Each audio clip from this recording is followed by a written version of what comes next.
1803 Napoleon Bonaparte anagulitsa dziko. Nthawi imeneyo France malamulira mbali imodzi ya America.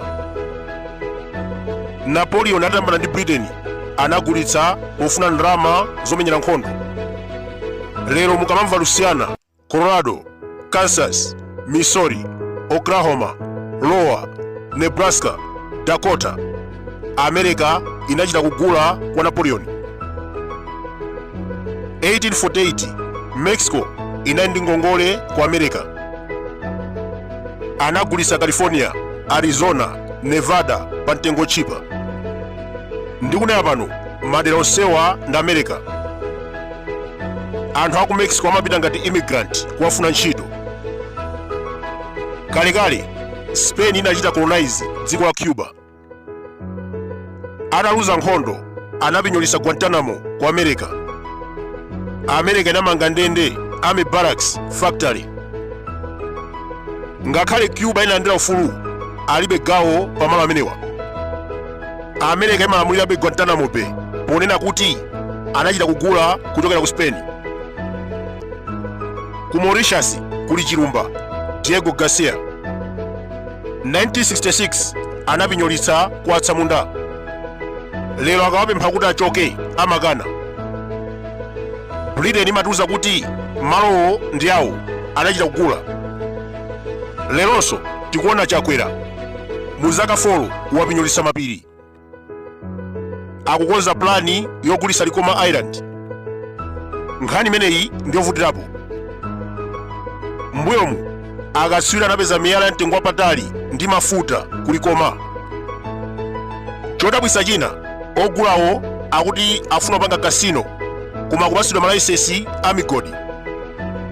President ameneyu ayenera kudziwa Amalawi sogona. History is the best teacher. 1803 Napoleon anagulitsa dziko pofuna ndalama zomenyera nkhondo.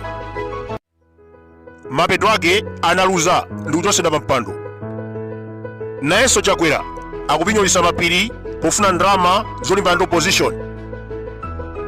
Koma adziwe kuti 2025 adzaluza ngati Napoleon.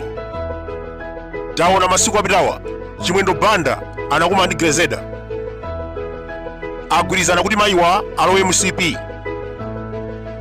400 million cash inaperekedwa. Ngati mukumbukira bwinobwino 2011 Grezeda anamangidwa ndi SCB. Analandidwa nyumba, magalimoto komanso matraki. Mulandu utatha mayiwa anapita ku khoti kufuna chipepeso cha 70 billion anamukanira. Pa mkumano umene wachitika posachedwa Chimwendo Banda walonjeza kuti achita chotheka kuti Grezeda alandire 70 billion compensation komanso nyumba ndi magalimoto zibwezedwe. Lero 15 September mawa MCP yachita deposit 26 million kwacha yonjezera kwa Jeffrey. Kodi ndalama zonsezi akuzitenga kuti? Chakwera kupinyolitsa mapiri, ndalama ndikumagulira ndale. Mbali nayi Amalawi akudya chitedze. Ndalama za Songwe Hiru ku Palombe agula recycled politicians. Mwachisanzo Ken Nsonda kamunthu komathupi kosamva ndalama 10 million. Madelegate MCP amagulidwa 500,000 each. Kumangochi anagula MP Ogunata Chambo 50 million. Kumwanza Joyce Chisulo 50 million. Kuchitipa Werani Chilenga 50 million. Kubalaka Betha Ndewere 50 million. Kuzomba Mark Bodoman 80 million.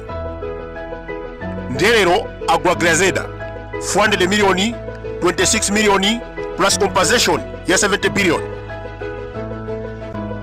Kunokuma ndikuna pano kwasowa ndalama 800 billion. Kusowa kumeneku sikubedwa koma Chakwera ndi zake achita chimwendo anapita ndikazitenga. Ma contractor road construction sanalipidwe miyezi 9. Akungoza makampani zikonzani misewu kumosalipira. Kodi mabiliyoni amera Nokma Tollgate apita kuti? The whole nation ya Malawi imagwisa ntchito 1 million liters per day, kusonyeza kuti mera imatoya 400 million kwacha.